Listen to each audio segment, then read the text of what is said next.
Let's talk about this weekend's total lunar eclipse in Pisces for everyone with an earth sign rising. So this is Taurus, Virgo, and Capricorn. But before we get into the signs, I want to give you a general forecast. Now, this is a lunar eclipse, a total lunar eclipse. A lunar eclipse is a intensified full moon, so to speak. And a total lunar eclipse is amplifying it completely. We have to let something go.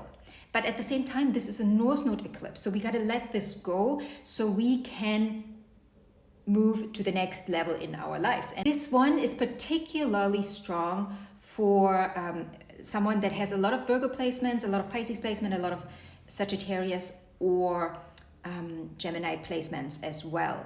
In particular in the realm of like 12 degrees to like 18, 20 degrees. Right? Because there's eclipse happening in 15 degrees. This is a time where we have the opportunity to gain spiritual clarity on a level that we haven't before. Now let's get into the signs. First one, Taurus rising. For you, this is an 11th house eclipse. We are talking friendships, we are talking your network, the people you surround yourself with by choice, your community, but also your hopes and dreams for the future, your aspiration, your higher aspirations. Now, this could be a friendship or even a group association ending, right? You're realizing, I'm not aligned with these people anymore. I'm not aligned with them anymore. That doesn't mean you have to hate them, but you're just not aligned, and you realize, I cannot grow into the person I know I can grow into, associating myself with these people. Doesn't mean they're bad people, they are just not aligned, right? That's a different thing. And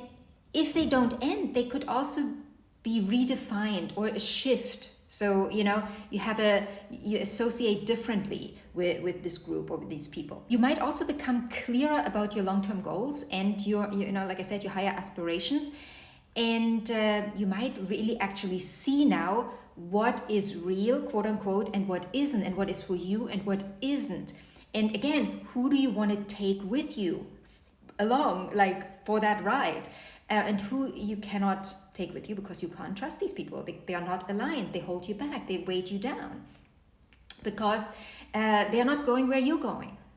Virgo rising. For you, this is going to be a very intense eclipse, particularly if you are Virgo rising around 15 degrees, right? So let's just say 10 to 20 degrees, right? This is going to be extra hot and heavy for you.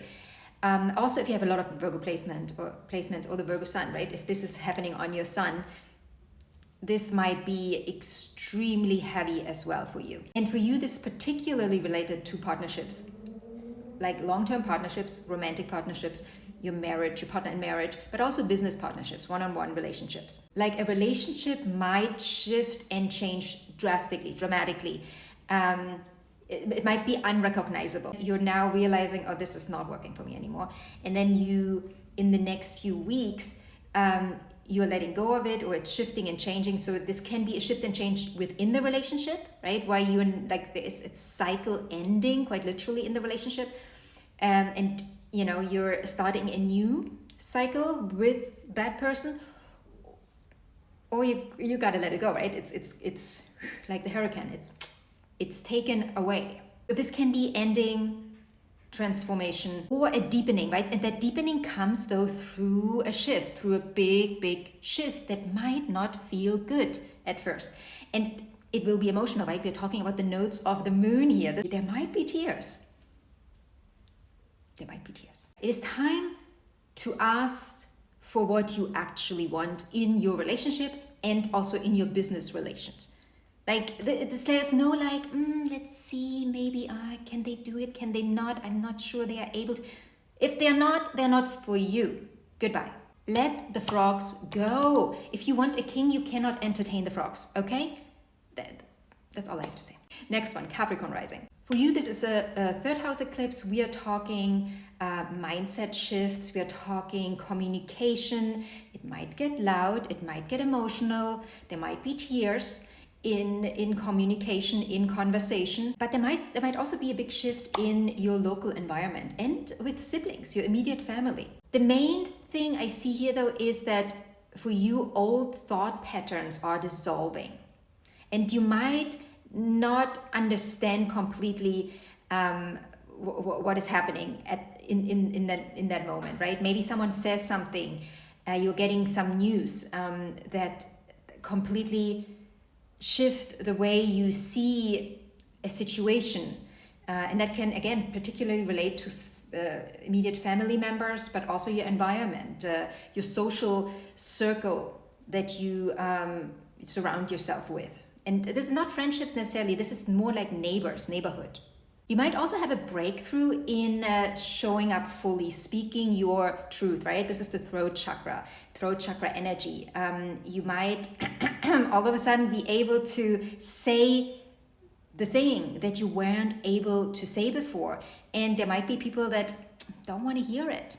Last thing here, there might also be a new chapter around education, and this is generally education on a basic level, or maybe I should say foundational level, because there's nothing basic about it. It's foundational in the sense of where you can build up on. It's education that you can use and utilize in your life. This is not philosophy, generally speaking, but also writing could be a part of it.